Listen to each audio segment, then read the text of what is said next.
নমস্কার বন্ধুরা, চিরদিনই তুমি যাওয়া সিরিয়ালে আজকে এপিসোডে দেখা যায় যে মেঘরাজ তার লোকেদের বলতে থাকে এই মেয়েটাকে আমি কিন্তু জ্যান্ত আনতে বলেছিলাম আর তোরা একে মেরে নিয়ে আসলি, কিন্তু তার মধ্যে একজন গুন্ডা তারপরে দেখা যায় যে মেয়েটার হাতটা ধরে দেখে যে না মেয়েটা জীবিত আছে। তখন বলতে থাকে, তখন মেঘরাজ বলে খুব ভালো, নাহলে কিন্তু আমি তোদেরকে মেরে ফেলতাম।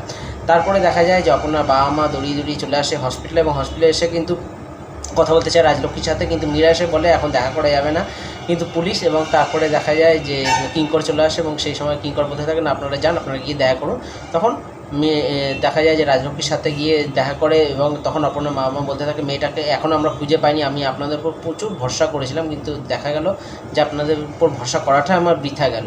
এইদিকে দেখা যাচ্ছে যে আর্যর কিন্তু অবস্থা খারাপ হচ্ছে, এবং তারপরে ডাক্তাররা বলতে থাকে যে এখনই কিন্তু ইমিডিয়েটলি রক্ত লাগবে। তারপরে কিঙ্করকে গিয়ে জিজ্ঞাসা করে নার্স যে আপনারা কি রক্ত জোগাড় করেছেন? তখন কিঙ্কর বলতে থাকে আমি প্রচুর জায়গায় চেষ্টা করেছি, অনেক ব্লাড ব্যাঙ্কে জিজ্ঞাসা করেছি, কিন্তু রক্ত এখনও পর্যন্ত আমরা জোগাড় করে উঠতে পারিনি। সেই সময় কিন্তু আপনার বাবা বলতে থাকে যে আমার এবি নেগেটিভ, আমার রক্ত নিয়ে নিন, তাহলে এখন আর্যর স্যারের কিন্তু এটা বেশি দরকার। তারপরে দেখা যায় যে রক্ত নেওয়ার পরে আর্য আস্তে আস্তে সুস্থ হতে পারে, এবং তখন আর্যর পুরানো যে স্মৃতিগুলো আছে, পুরনো কথাগুলো আছে, সেগুলো আপনার যে কথাগুলো সেগুলো মনে পড়তে থাকে, এবং আর্য হঠাৎ করে জ্ঞান ফিরে আসে, এবং সেই সময় সমস্ত সে হাতে লাগানো সমস্ত ফ্যানাইল খুলে দিয়ে কিন্তু তারপরে হঠাৎ করে সে বাইরে বেরিয়ে আসে, এবং সেই সময় দেখে যে আর্য বাইরে বেরিয়ে এসে দেখে যে অপর্ণা নেই।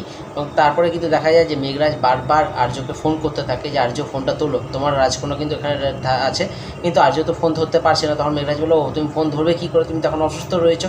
তারপরে কিন্তু আর্য জিজ্ঞাসা করতে থাকে অপর্ণাকে দেখতে পাচ্ছি না, অপর্ণা কোথায়, তোমরা সবাই চুপ করে রয়েছো কেন? তখন অপর্ণা বাবা মা বলে অপর্ণাকে খুঁজে পাওয়া যাচ্ছে না। তখন আর্য কিন্তু প্রচণ্ড রেগে যায় কিঙ্করের পর। তখন কিঙ্করকে বলতে থাকে কিঙ্কর তুমি তোমার ক্ষমতা সম্পর্কে আমার ভালো মতো জানা আছে, তুমি যদি চাইতে তাহলে কিন্তু এতক্ষণে অপর্ণাকে ঠিক খুঁজে বার করে নিতে পারতো। অপর্ণাকে যদি খুঁজে না পাওয়া যায় আমি কিন্তু তোমাকে ছাড়বো না। তারপরে কিন্তু এপিসোডটা এখানে শেষ হয়ে যায়। দেখা যাক নেক্সট এপিসোডে কী হয়।